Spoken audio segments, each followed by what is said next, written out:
Positive thinking. Sometimes life can be tough, and it is easy to focus on the negative. However, those who are true to the positive and joys of life will see this story for what it really is, the true way we should view life and all its wonders.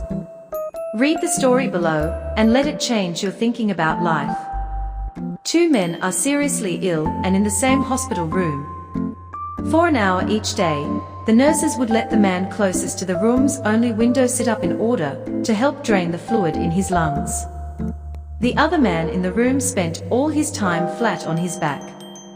As you can imagine, with little else to do, the men would talk for hours.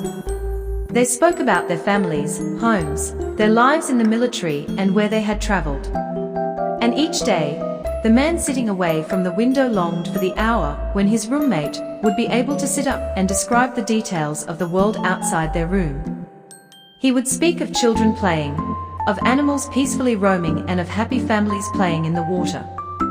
Sadly, after months of this, the day arrived when the man closest to the window died in his sleep.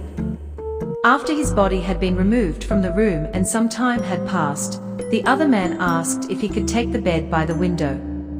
The nurses were happy to oblige him, and they made the switch. Once they were gone, the man slowly and painfully pulled himself up, so he could take his first good look at the world outside the hospital room, the world whose description had brought him so much comfort. To his dismay, he found that the view was not as vibrant as he'd been told. In fact, the window faced a blank wall. Upset, the man called for the nurse and explained the situation. "Why would he lie to me?" he questioned the nurse. After thinking for a moment, the nurse looked at him and said, "Maybe he just wanted to encourage you."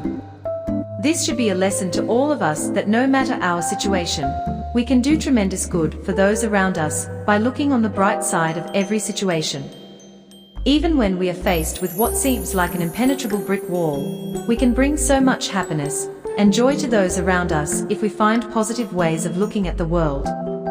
The man in the story could just as easily have described the bland brick wall that stood outside the window, but instead of simply passing along his misery and grief, he shared whatever happiness he did have, doubling it.